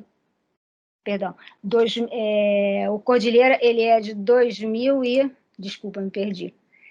2015, né? E foi um filme que eu acho que, assim, eu gosto de usar ele agora, achei que ele seria legal para a gente pensar agora no final, porque ele fala de duas coisas, né? Ele fala de questões que são muito urgentes, assim, e falam, e é muito sintomático, né, desse momento, né? O Cordilheira, ele é feito a partir de uma oficina, né? Sim, é exatamente aquilo que a gente falou no começo, né? Assim, as oficinas, elas são boas, por quê? Porque o cinema melhora muito ali, né? Então, esses filmes, eles são... o Cordilheira das Amoras 2, ele foi um filme feito em oficina e foi um filme registrado todo ele em celular, né? Ele é muito legal porque tem eu vou falar depois dele algumas questões que são desenvolvidas por um teórico que eu já trouxe aqui, já comentei brevemente com vocês, que é o Roger Rodin, que vai falar sobre essa experiência do cinema de celular, né? E não o filme da Jamila, né? Ele não é especificamente um filme que tem as características, né? Enfim, daquela imagem verticalizada que a gente scrollem para cima e de baixo para cima, né? Ele é um filme feito em celular, mas ele é um filme feito para ser assistido no cinema, ou seja, se você for assistir, se você assistir o filme e não souber que ele foi feito no celular, ele pode passar desapercebido por conta disso, né? O que eu acho ótimo, porque não é necessariamente, então esse aqui é um filme de celular. Não, esse é um filme. Esse é um cinema, isso é uma história, mas que foi possível só porque tinha um celular ali para filmar e que se deu conta daquela história. Vamos terminar aqui essa fala mostrando um trechinho dele, enfim, eu acho ele bem sintomático desses tempos.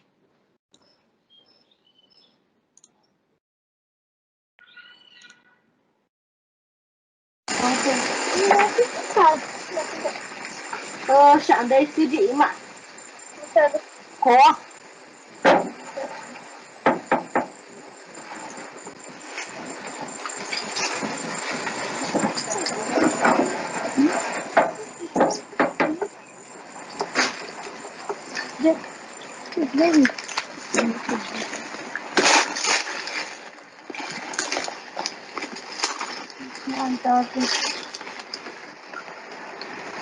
Kalau masih terlihat,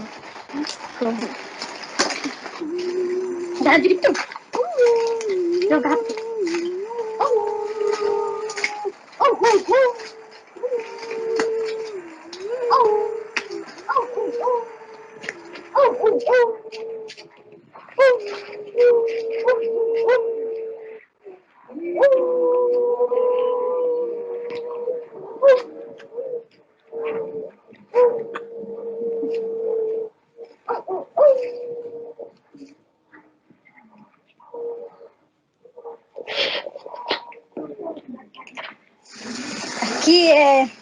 Que a foto invisível falta eu, minha colega que é da escola e minha vizinha também, e ele e minha amiga invisível.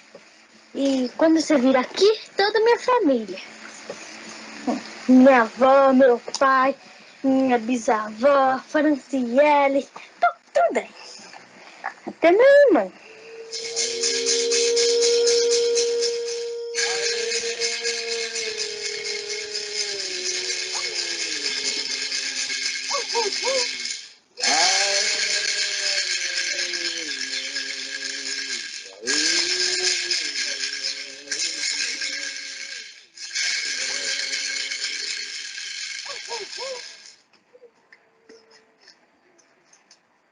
Quando eu me mudei pra cá, não tinha luz, não tinha televisão, não tinha nada. A Franciele uma vez deitou e disse: Mamãe, quero ir de novo na nossa casa velha. Agora tem dono outro. O papai comprou, a mamãe mesmo comprou tijolo para fazer a casa. E eu peguei a metade. Ele não viu que eu peguei a metade. Quando eu peguei a metade, ele... nossa, leva de novo todo lá, hein? Eu não vou levar de novo. O que eu vou fazer com tijolo? Aqui não tem nada. Já sei, disse, eu vou fazer minha casa pobre. Eu fiz. E primeiro quem me ajudou mesmo foi meu amigo invisível. Eu e meu filho e meu amigo invisível. Se dormir tão tarde, agora vou chegar a dormir de novo. Não tempo. Agora eu vou tomar no meu quarto.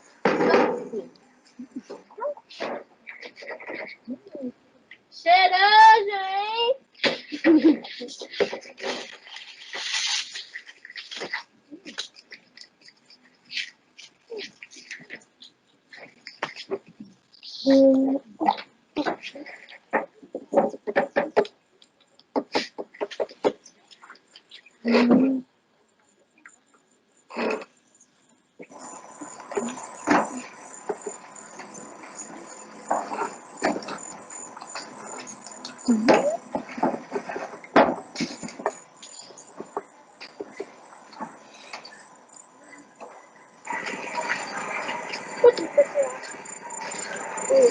Uou!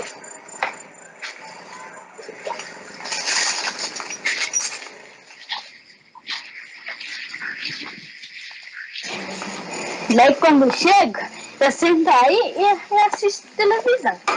Daí fico contando e ligo.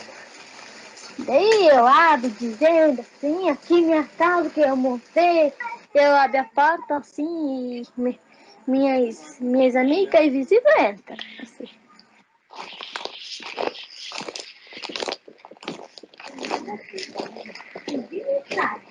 E nós estamos imaginando o Sapejinho Memeiro. E eu trouxe pouquinho. Aqui diz, cuidado lobo mau.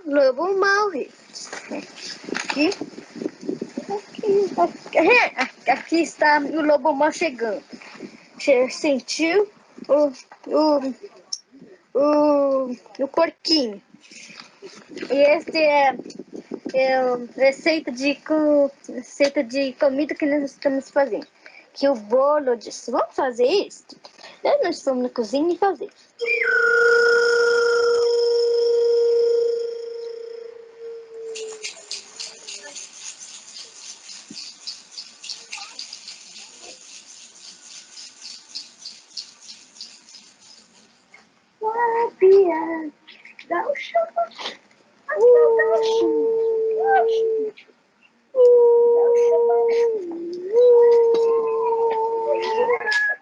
Que café?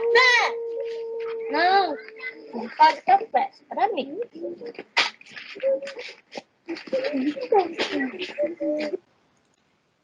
Enfim, eu não tenho, eu gosto muito, achei que seria super pertinente a gente terminar assim com esse filme por uma série de questões, né? Primeiro porque, enfim, são crianças imaginando possíveis. Eu acho que mais do que nunca a gente está precisando nesse momento, né, de imaginar possíveis, né? Então, assim, sempre me comove muito, né, ver esse filme da Jamile, né, e a maneira como, enfim, como é que como a imaginação, né, como, enfim, como é que a gente pode, o quão potente é a nossa imaginação, o quão isso fala, né, sobre o que é o documentário para mim, né, e eu acho muito legal, né, a ideia, como eu comentei com vocês logo antes de mostrar, né, esse filme da Jamile, surgiu da participação da realizadora numa oficina, né, e ele foi todo feito em celular, mas eu gosto muito também do fato dele ser feito em celular, mas ele especificamente, diferente de quando a gente falava da linguagem em vídeo, né, que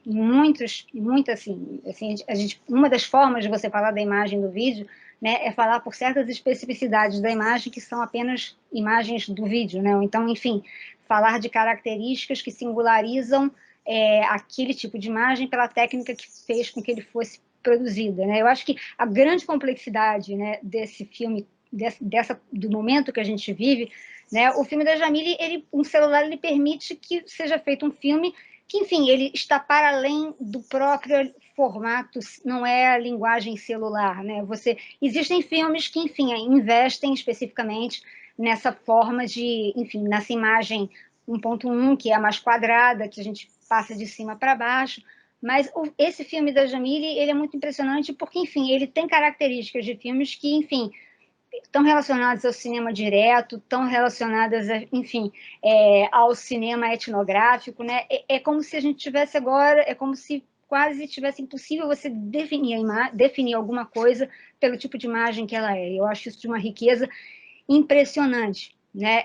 Eu comentei desse pesquisador, o Roger Rodin, ele tem pesquisado, escrito nos últimos tempos sobre o que ele chamou de, inteligentemente, de P-cinema, né? P de Patrícia, e de portable, né? Que é cinema de celular, né? E que é um tipo de cinema que ele é feito não apenas para ser consumido em celulares, mas ele também é feito para ser consumido numa sala de cinema, né? O que explode nessa fronteira de que é a técnica que determina, né, aquilo que é aquela imagem ou do que ele é feito, né? Então, eu gosto muito desse filme porque, enfim, ele tem características, né, que estão para além daquela tecnologia que o permitiu ser realizado, né? E que, de certa maneira, está falando à luz, né, assim, de uma questão muito contemporânea para a gente, né?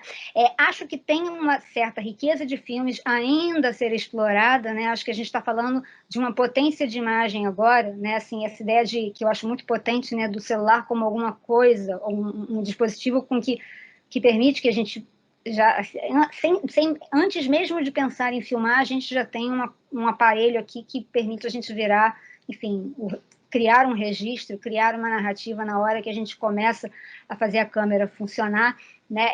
Eu acho que assim, as imagens possíveis, né, a gente tem visto isso de 2013 para cá, enfim, elas são imagens que, enfim, elas são imagens que elas não estão mais a serviço de uma noção de arquivo de museu passada e que a gente viu ali no filme da Alice, né? São imagens que, enfim, nas manifestações, a gente viu inúmeras imagens sendo feitas para, enfim, estamos aqui nesse momento agora. É uma imagem que, enfim, ela tinha uma certa noção de testemunho, tinha uma certa função de registro, mas um registro que era, estamos aqui agora, daqui a 10 segundos não estaremos mais aqui, né? As imagens elas eram sendo produzidas e consumidas, né, para orientação e para a produção de um evento, para a produção de uma performance ali no espaço, né? Então, a gente vive hoje esse universo de efervescência, né, que, enfim, as imagens elas ganham uma série de funções, uma série de questões que eu acho que, assim, ainda há muita coisa a ser explorada, ainda há muito território a ser explorado, né? E agora eu acho muito rico, né? Então,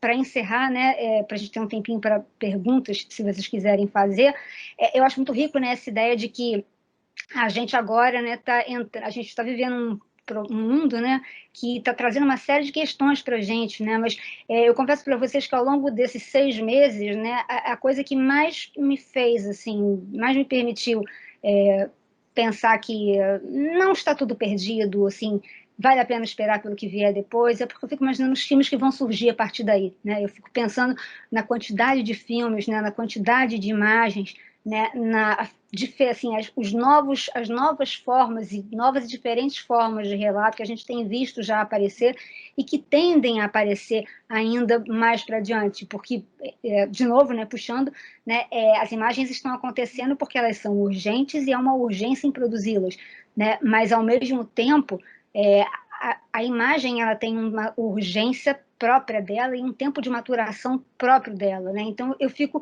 ansiosa, né, e radiante com a possibilidade de que essas imagens que estão sendo feitas agora, elas vão ser redescobertas no ano que vem, daqui a 6 meses, daqui a uma semana, e elas vão ganhar outro sentido e elas vão contar novas histórias, né, para além dessas que elas já contaram nesse momento de urgência em que elas se quiseram fazer imagens, né? Então eu acho muito bacana a ideia de que novos filmes vão aparecer, né? E que acho que assim a morte do cinema ela já foi anunciada inúmeras vezes, né? Assim, eu confesso que eu sou uma fã, assim, eu sou uma fã incondicional, otimista incondicional e acho que assim esse é um momento, né? Que não é um momento que a gente deve ficar triste porque não pode ir agora nas salas de cinema, né? Mas eu acho que é um momento em que assim o cinema vai aproveitar para crescer, como ele sempre fez, né? E eu acho que essa é a grande beleza, né, do audiovisual, e eu acho que ele está sempre se reinventando, né, e, enfim, está sempre renascendo, né, assim, por mais que você queira acabar com ele, apagar, botar um fogo nele, ele está sempre renascendo e está sempre se reinventando e se reinventando melhor, né, e se reinventando, falando melhor sobre a gente, né? Então, era mais ou menos isso que eu queria colocar para vocês. Como a gente tem agora uma mesa mais tarde, né, assim, eu queria deixar esse pedacinho, a gente tem até as 4 horas, eu queria deixar esse pedacinho, se vocês quisessem fazer alguma pergunta, eu estou disponível para a gente conversar. E muito obrigada por vocês terem ficado esse tempo todo comigo.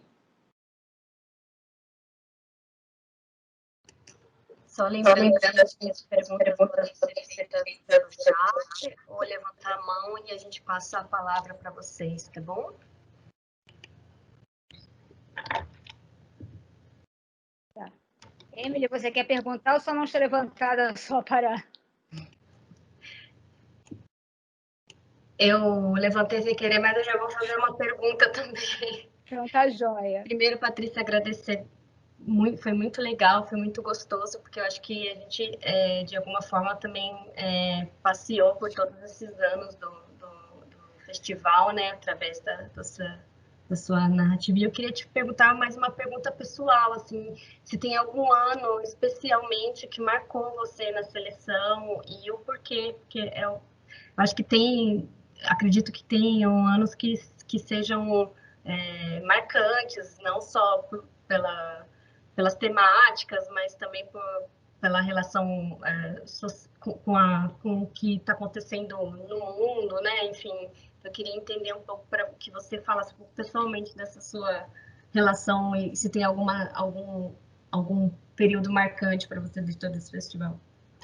Bom, eu acho que assim, tem algumas, eu acho que assim, primeiro de tudo, 2010 para mim, eu comecei mostrando o filme da Alice, e foi até depois, enfim, é aquela coisa de até a gente se pega um pouco percebendo isso depois enquanto a coisa vai acontecendo, né? Eu nem tinha me tocado que o filme do Gabriel também era, né, de 2010, né? Então, 2010 ele permanece um pouco para mim, enquanto eu estava revendo assim essa história toda, para a gente poder pensar, né, para poder dividir com vocês, né? 2010 foi um ano que realmente para mim foi muito particular, porque eu acho que alguma coisa ali, né, naqueles filmes, né, uma espécie de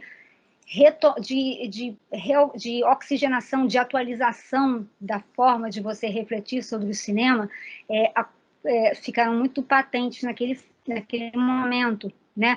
Eu também gosto muito da seleção da mostra de 2018, que ela foi o filme que ganhou em 2018 foi um filme da Attila Chitunda chamado Nome de Batismo, Alice. E foi um filme bem interessante, porque uma das questões que eu acho que a gente precisa, e eu acho que o documentário contemporâneo, ele cada vez mais ele está fazendo um gesto em direção, também poderia ser uma outra questão que eu colocasse aqui para vocês, né, mas rever a nossa história recente, né, e isso eu falo, enfim, a nossa história dos 30 anos para cá, né, a história que é feita pelos realizadores do próprio período, né, e essa ideia de pensar no calor da história, pensar no momento na história, no momento que ela acontece, é um desafio muito grande, né, porque a gente não tem um distanciamento crítico, né, para pensar determinado assunto. E eu acho que esses filmes eles estão sendo muito corajosos, né, a partir de meados de 2007, 2015.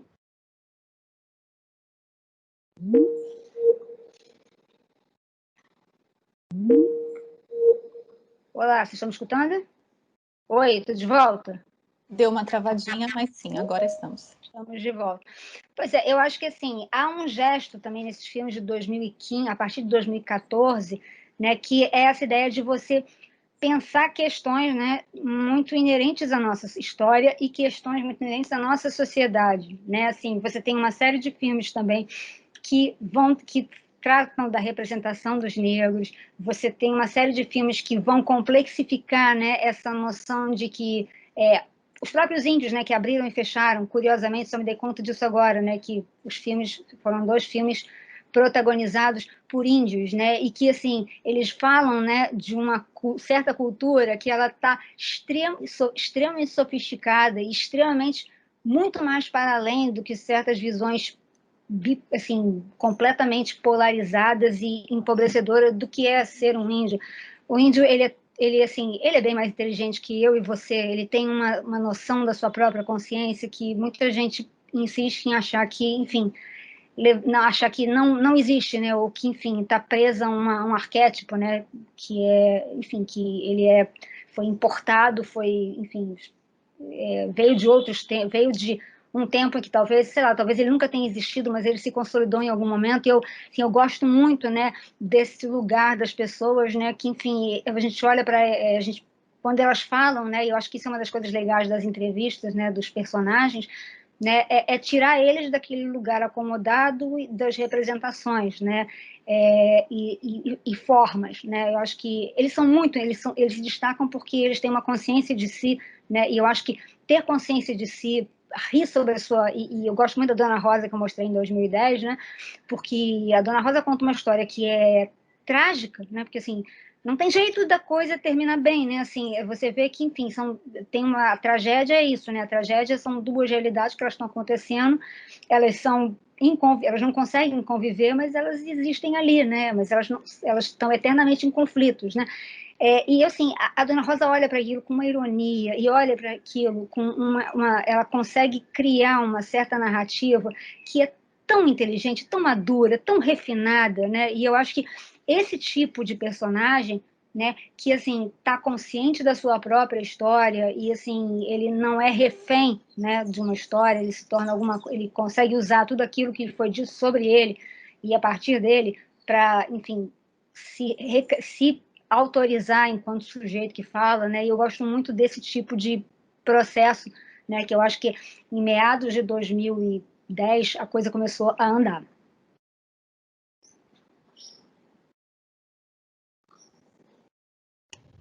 Obrigada, Patrícia. Mais alguém quer falar alguma coisa? Eu escolhi essas 4 características, né? Assim, enfim, o arquivo, o uso da primeira pessoa, a passagem do digital do analógico para o digital e o uso do celular, né? Formas de fazer cinema, né? Que está para além dos temas, né? Mas assim, uma outra forma também que eu poderia ter escolhido para falar desses filmes, né, é como é que eles colocam essa questão da autoria, como é que eles colocam essa questão dos temas, né? Assim, o que eu gosto bastante desses filmes é que, quando eu falei para vocês que logo em 2008, quando eu comecei a fazer parte do comitê de seleção, né, era muito recorrente você ter certos filmes, né, em que você via alguns personagens repetindo histórias que, enfim, eram textos feitos e prontos e aos quais eles haviam colado a sua própria existência, né? E era muito ruim, porque você tinha uma série de ideias prontas que elas só mudavam de cabeça ou de personagem que falava, né? Então, era uma espécie de, enfim, discursos prontos que precisavam só de uma cabeça para encarnar.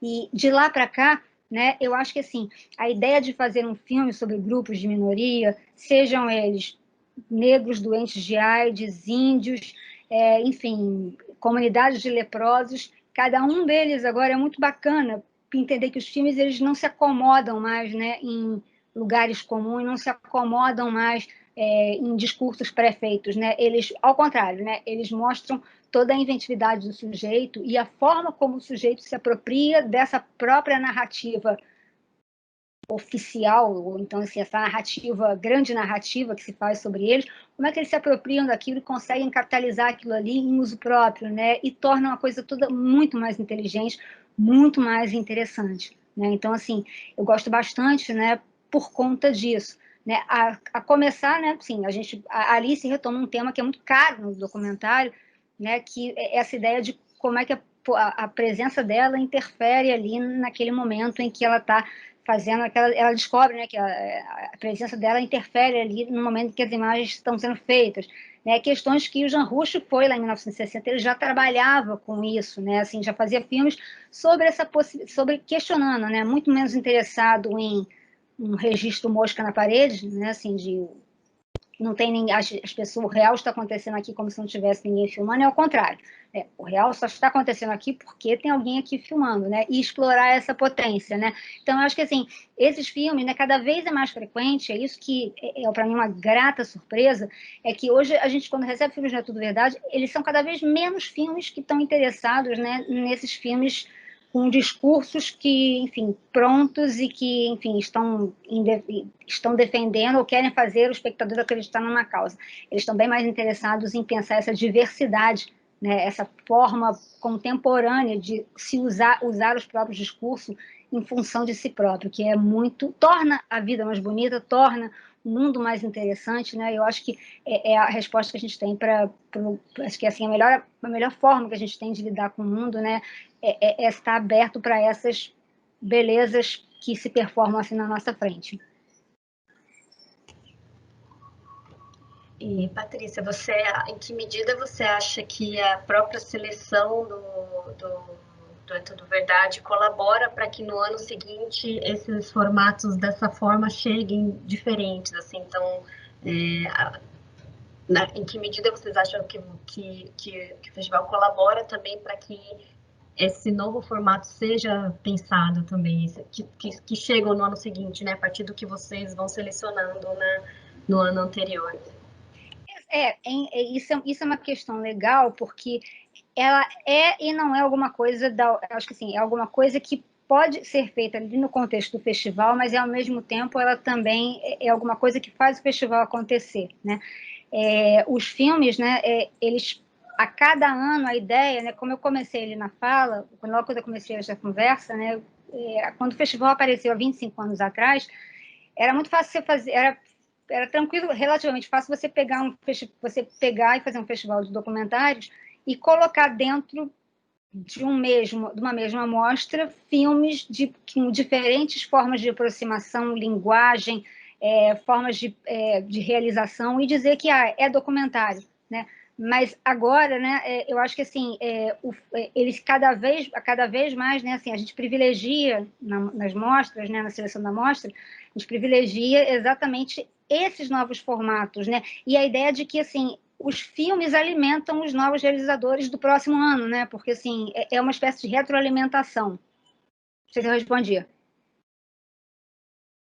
Respondeu sim, claro. A Josiane tem uma pergunta, Josiane, por favor. Oi, Patrícia. Estão me ouvindo ou não? Estou escutando perfeitamente. Ah, tá, joia, obrigada. Bom, eu gostaria que você falasse um pouco, a gente tem acompanhado muita coisa online, né, de muitos festivais. Eu gostaria que você, de alguma forma, apontasse ou abordasse a questão do ambiente sonoro dentro dos documentários, né, do campo, do extracampo, que eu acho que você falou um pouco sobre o cinema de arquivo, né, você falou um pouco sobre o cinema performático, enfim, você foi navegando um pouco, né, enfim, em alguns formatos, em algumas estéticas. E eu queria que você falasse um pouco dessa questão do ambiente sonoro nos documentários, até pela própria razão, né, pela própria estrutura que é o documentário. Então, o ambiente sonoro, eu acho que ele é importante, né, para a gente pensar. E eu também queria que você falasse um pouco sobre essa relação do cinema, do curta documentário brasileiro com curta, por exemplo, latino-americano. Se a gente tem caminhado um pouco, né, nessa nossa tentativa eterna de uma construção identitária mais ou menos comum, mas que a gente vem buscando, né, já há alguns anos. Então, é um pouco isso. Obrigada. Obrigada a você, José. Bom, essa ideia do som no documentário, né, é uma coisa que foi legal você ter colocado, você ter chamado a atenção para isso, porque era uma questão que, cada vez que eu retomava esses filmes para ver, eu me lembrava, era uma coisa que parecia para mim muito importante pelo tratamento que ganhava, né? Assim, eu lembro que quando eu estava assistindo, tentando entender, então eu vou mostrar a acontecência para eles até que determinado ponto. E tem especificamente, né, toda uma relação ali de amadurecimento, né? Assim, acho que assim, todos esses filmes, né, vamos falar, a gente está falando do primeiro e do segundo, junto, né, tanto no filme da Jamile quanto no filme da Alice, né, há uma relação do som como uma forte experiência do espaço, né? Então, eu acho que assim, esses filmes eles têm essa delicadeza, né, de perceber, né, que uma das formas, né, de você, como é que você está, se documentário, assim, hipoteticamente, se documentário é alguma forma de acesso ao real, é alguma forma de acesso ao mundo, né, tá mais do que claro, né, que como é que o real, tal e qual a gente experimenta, né, a gente não experimenta o real com os olhos, né, a gente já está mais do que provado, a gente experimenta o real com o nosso corpo inteiro, né, assim, a gente experimenta o real com os nossos ouvidos, com a forma como esses sons penetram a gente, o silêncio, o excesso de ruídos, enfim, o som da natureza, né? E assim, esses filmes eu acho muito impressionante, né? Porque eles têm um investimento muito grande, né, nessa coisa do som como uma forma de você experimentar o espaço, né? Então, eu acho que isso é prova de um amadurecimento dos realizadores, né, que está para além dessa ideia de que se você, há 100 anos atrás, 150 anos atrás, né, você pegava o filme do Lumière, enfim, você imaginar que as pessoas sentavam numa plateia, olhavam um filme sobre um elefante sendo abatido na África, você estando sentado na França, então uma foto, uma filmagem de um trem passeando na Noruega, passando por dentro de um túnel na Noruega. e na maioria das vezes essas projeções eram mudas, ou então elas tinham uma banda que tocava música ao vivo, porque em final do século XIX ainda não existia o som, então você tinha uma certa forma de... Eu fico imaginando, né, quando você olha para aquele mundo, né, qual será o real que eu fico pensando que as pessoas consumiam ali, né, essa noção de que o mundo está vindo até você, mas que mundo era aquele, né? Esses filmes, né, ao contrário, né, essa preocupação desses filmes, né, e isso está bem claro, acho que nos 3 filmes, né, nos 4 filmes que eu trouxe aqui, uma das questões que eu aprecio muito e que foi bom ser trazido, porque estava morrendo de vontade de falar sobre isso, e eu não estava encontrando uma janela para eu poder falar, mas eles têm essa noção de que a experiência do mundo, ela passa para além do olho, né? Assim, não é uma questão de você olhar e acreditar porque está olhando, né? É uma coisa de experiência do espaço, uma experiência de existir lá.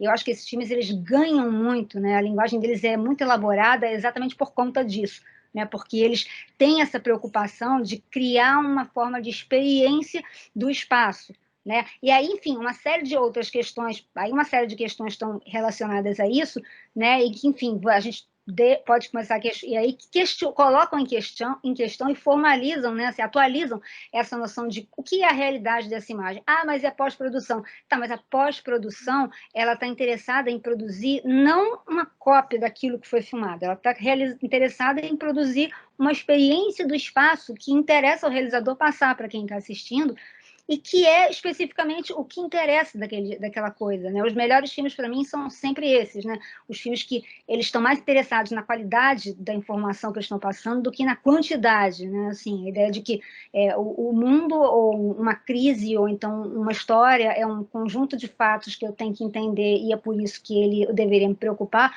Para mim, eles falam muito menos do que, enfim, eu olho para aquelas 2 crianças que começam falando que, então, aqui é meu amigo invisível, aqui aqui a gente imagina mas, enfim, essa potência da imaginação, eu acho que é uma coisa que ganha muito no recurso no ambiente sonoro dos filmes, né?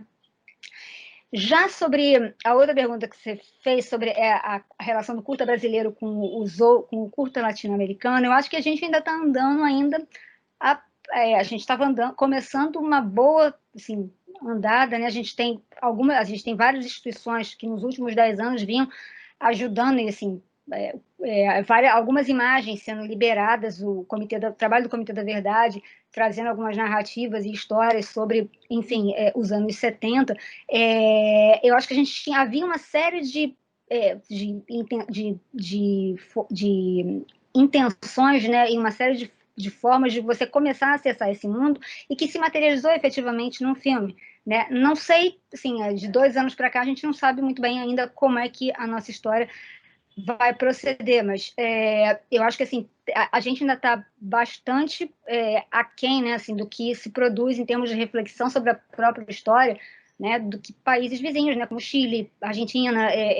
Ali existe um cinema que há mais tempo já está interessado em pensar essas questões, mas eu acho que, assim, um caminho foi aberto, né? Especificamente quando eu falei do filme da Tila, era isso que eu gostaria de pensar, né? Essa ideia de que estamos começando a pensar questões que dizem respeito a nós mesmos, e eu acho, assim, por mais que o contexto não seja mais como era alguns anos atrás, eu acho que foi aberta uma porta e foi aberto um desejo de fala que é maior do que as próprias condições, né? Assim, a vida sempre encontra uma maneira de se fazer e se construir, né? E eu acredito profundamente que isso vai continuar acontecendo.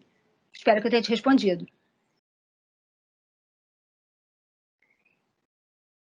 Obrigada. Bom, eu acho que a gente já chegou pontualmente aqui às 16 horas, então eu queria agradecer muito, Patrícia, pela oportunidade de ouvir você, agradecer a presença de todos. Vocês. E convidar vocês também, às 17 horas a gente começa essa segunda atividade desse seminário do CPF do Método Verdade.